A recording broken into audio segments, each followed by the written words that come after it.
ये आकाशवाणी है। अब आप नवीन सक्सेना से समाचार सुनिए। प्रधानमंत्री नरेंद्र मोदी आज सुबह 11 बजे आकाशवाणी से मन की बात कार्यक्रम में देश विदेश के लोगों से अपने विचार साझा करेंगे। ये मासिक रेडियो कार्यक्रम की 64वीं कड़ी होगी। आकाशवाणी और दूरदर्शन के समूचे नेटवर्क पर इसका प्रसारण किया जाएगा। ये आकाशवाणी समाचार की वेबसाइट www.newsonair.com और news on AIR mobile app पर भी उपलब्ध रहेगा। आकाशवाणी, दूरदर्शन, प्रधानमंत्री कार्यालय तथा सूचना और प्रसारण मंत्रालय के यूट्यूब चैनलों पर भी कार्यक्रम सीधा प्रसारित होगा। आकाशवाणी से हिंदी प्रसारण के तुरंत बाद क्षेत्रीय भाषाओं में इसका प्रसारण किया जाएगा। क्षेत्रीय भाषाओं में कार्यक्रम रात 8 बजे फिर सुना जा सकेगा।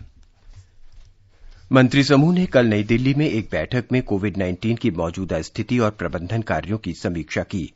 बैठक के दौरान देश में कोरोना संक्रमण की स्थिति और रोकथाम के उपायों की विस्तृत जानकारी दी गई। मंत्रिसमूह ने इस महामारी की रोकथाम के लिए केंद्र तथा विभिन्न राज्यों और केंद्र शासित प्रदेशों के उपायों पर भी व्यापक विचार विमर्श किया। मंत्रिसमूह को बताया गया कि सभी जिलों से रोकथाम उपाय और सुदृढ़ करने को कहा गया है। समूह को कोविड-19 अस्पताल तथा आइसोलेशन बेड, व्यक्तिगत सुरक्षा उपकरण, N95 मास्क, औषधि, वेंटिलेटर और ऑक्सीजन सिलेंडर की उपलब्धता का राज्यवार ब्यौरा दिया गया। सदस्यों को व्यक्तिगत सुरक्षा उपकरणों और मास्क के घरेलू निर्माण और इनकी वर्तमान उपलब्धता के बारे में बताया गया। देश में इस समय 1 लाख से अधिक व्यक्तिगत सुरक्षा उपकरण और N95 मास्क का निर्माण हो रहा है।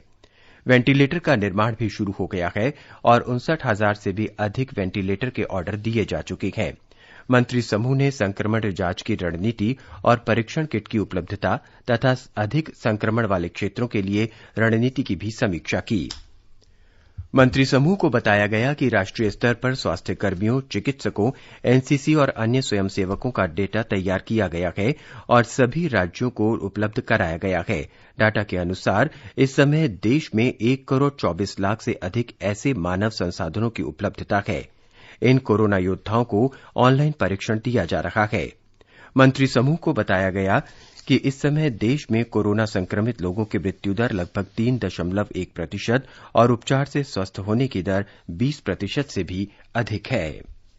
भारतीय जनता पार्टी के वरिष्ठ नेता और केंद्रीय मंत्री प्रकाश जावड़ेकर ने राष्ट्रव्यापी पूर्णबंदी को लेकर समस्याओं का दावा करने और नई मांगें करने के लिए कांग्रेस और इसके नेताओं की आलोचना की है।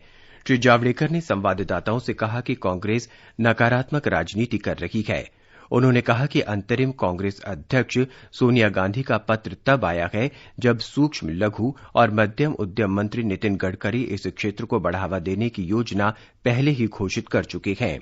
श्रीमती सोनिया गांधी ने सूक्ष्म, लघु और मध्यम उद्यम क्षेत्र के लिए वित्तीय पैकेज की मांग करते हुए प्रधानमंत्री को पत्र लिखा है। श्री जावड़ेकर ने कहा कि सरकार ने निर्धनों के लिए 1,70,000 करोड़ रुपए के पैकेज की भी घोषणा की है, लेकिन कांग्रेस इसकी सराहना करने की जगह राजनीति कर रही है। कोविड-19 संक्रमण की स्थिति का आकलन करने के लिए 4 केंद्रीय दल अहमदाबाद, सूरत, चेन्नई और हैदराबाद के दौरे पर हैं। इन टीमों का गठन गृह मंत्रालय की ओर से किया गया है। अपर सचिव स्तर के अधिकारियों के नेतृत्व में एक दल ने कल अहमदाबाद में पुलिस आयुक्त, जिला अधिकारी और राज्य सरकार के अन्य वरिष्ठ अधिकारियों के साथ बातचीत की। एक अन्य केंद्रीय टीम सूरत में स्थिति का जायजा ले रही है। गुजरात में इन दोनों शहरों में कोविड संक्रमण के सबसे अधिक मामले सामने आए हैं। जल शक्ति मंत्रालय के अपर सचिव अरुण बरोका के नेतृत्व में एक अन्य दल हैदराबाद पहुंचा। इसने राज्य में कोविड से निपटने की तैयारियों का जायजा लेने के लिए Gachibowli Telangana institute of medical sciences और रिसर्च अस्पताल का दौरा किया। ये टीम हैदराबाद में कई अन्य स्वास्थ्य केंद्रों पर भी जाएगी और राज्य के स्वास्थ्य मंत्री, स्वास्थ्य अधिकारियों और कई अन्य वरिष्ठ अधिकारियों के साथ भी बातचीत करेगी। चेन्नई पहुंची केंद्रीय टीम ने कल राज्य सचिवालय में मुख्य सचिव और अन्य अधिकारियों से भेंट की। सेलम और तिरुपुर निगम क्षेत्रों में आज से 3 दिन का पूरा कर्फ्यू लगा रहेगा। देश में अब तक कोविड-19 के कुल 24,942 मामलों की पुष्टि हुई है। स्वास्थ्य मंत्रालय के आंकड़ों के अनुसार ठीक हुए 5,210 लोगों को अस्पताल से छुट्टी दे दी गई है, जबकि 779 लोगों की मृत्यु हुई है। इसके साथ ही अब कोविड-19 के 18,953 सक्रिय मरीज हैं। ये समाचार आकाशवाणी से प्रसारित किए जा रहे हैं। कोविड-19 के खिलाफ संघर्ष में आपात सहयोग के लिए सांसदों, विधायकों और आम जनता के बीच संपर्क के उद्देश्य से लोकसभा सचिवालय में तत्काल प्रभाव से नियंत्रण कक्ष स्थापित किया गया है। मंगलवार को राज्य विधानमंडलों के पीठासीन अधिकारियों के साथ वीडियो कॉन्फ्रेंस के जरिए बैठक में लोकसभा अध्यक्ष ओम बिरला के आह्वान के बाद कई राज्य विधानमंडलों ने भी तुरंत सहायता के लिए नियंत्रण कक्ष गठित किए हैं। सरकार ने औद्योगिक विवाद कानून के प्रावधानों के अंतर्गत बैंकिंग उद्योग को 21 अक्टूबर तक 6 महीने के लिए जन उपयोगी सेवा घोषित किया है। बैंकिंग सेवाओं को इस कानून के प्रावधानों के अंतर्गत लाने के बाद 21 अप्रैल से बैंकिंग क्षेत्र के कर्मचारी और अधिकारी किसी तरह की भी हड़ताल नहीं कर सकेंगे। कोरोना वायरस महामारी को देखते हुए आर्थिक गतिविधियों के बड़े पैमाने पर प्रभावित होने के कारण श्रम और रोजगार मंत्रालय ने यह अधिसूचना जारी की है। देश में लोगों को बड़ी राहत देते हुए सरकार ने आवश्यक वस्तुओं के अलावा अन्य वस्तुओं और सेवाओं की दुकानें खोलने की अनुमति दे दी है। हमारे संवाददाता ने बताया है कि नगर निगम और नगर पालिकाओं के अंतर्गत शॉपिंग कॉम्प्लेक्स को खोलने की अनुमति नहीं होगी। नगर पालिका क्षेत्रों के बाजारों में दुकान, मल्टी ब्रांड और सिंगल ब्रांड मॉल तथा कोरोना संक्रमित और कोरोना नियंत्रण क्षेत्रों में भी दुकानें नहीं खुलेंगी। शहरी क्षेत्रों में सभी एकल दुकानों, आस पड़ोस की दुकानों और आवासीय परिसरों में स्थित दुकानों को खोलने की अनुमति दी गई है। बाजार परिसरों और शॉपिंग मॉल में स्थित दुकानों को खोलने की अनुमति नहीं है। ई कॉमर्स कंपनियों को केवल आवश्यक वस्तुओं की ही बिक्री करने की अनुमति है। गृह मंत्रालय ने 15 अप्रैल को दिए गए अपने आदेश में संशोधन करते हुए कहा है कि दुकानों में 50% लोग ही काम कर सकेंगे और उन कर्मचारियों को मास्क लगाना और पर्याप्त दूरी बनाए रखना जरूरी होगा। सुपर्णा सैकिया के साथ अनुपम मिश्र, आकाशवाणी समाचार, दिल्ली। सरकार ने यह भी स्पष्ट किया है कि सभी रेस्टोरेंट, सैलून और नाई की दुकानें बंद रहेंगी। ये स्पष्ट किया गया है कि पूर्णबंदी प्रतिबंधों के दौरान छूट केवल वस्तुएं बेचने और सेवाएं देने वाली दुकानों को ही दी गई है।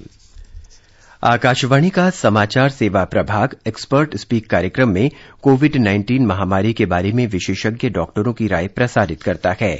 इस श्रृंखला में अखिल भारतीय आयुर्विज्ञान संस्थान एम्स में लेबोरेटरी मेडिसिन विभाग में प्रोफेसर डॉक्टर पूर्वा माथुर ने बताया कि कोरोना वायरस के फैलाव को रोकने के लिए सुरक्षित दूरी बनाए रखना बहुत जरूरी है।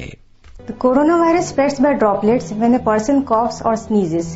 These droplets do not travel beyond 1 meter and that is why it's important to maintain social distancing.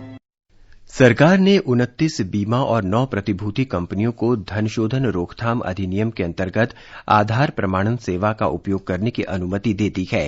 राजस्व विभाग ने इन कंपनियों को भारतीय विशिष्ट पहचान प्राधिकरण की आधार प्रमाणन सेवा शुरू करने की अनुमति दे दी है, लेकिन उन्हें आधार अधिनियम के अनुसार सुरक्षा और निजता उपाय मानकों का पालन करना होगा और संबंधित विनियामक कंपनियों के नियम बनाने होंगे। वित्त सचिव डॉक्टर अजय भूषण पांडे ने बताया है कि इस निर्णय से इन कंपनियों को समय से काम पूरा करने और इलेक्ट्रॉनिक केवाईसी में सहयोग मिलेगा तथा इससे लेनदेन की लागत में भी कमी आएगी। सीमा सड़क संगठन बीआरओ ने बर्फ हटाने के बाद 3 हफ्ते से अधिक समय से पहले की रोहतांग दर्रा खोल दिया है। यह हिमाचल प्रदेश के लाहौल और स्पीति जिलों को देश के अन्य भागों से जोड़ने वाला प्रमुख मार्ग है। पिछले वर्ष इसे 18 मई को खोला गया था।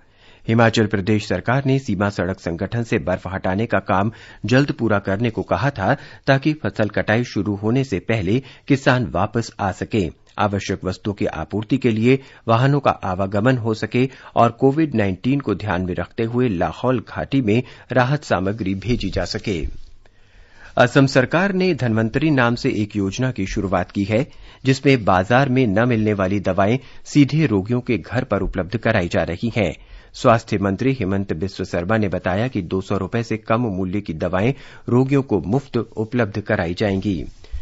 केंद्र सरकार ने सोशल मीडिया पर आ रही इन खबरों का खंडन किया है कि उसकी ओर से कोरोना योजना के अंतर्गत सभी लोगों को 1000 रुपए दिए जा रहे हैं।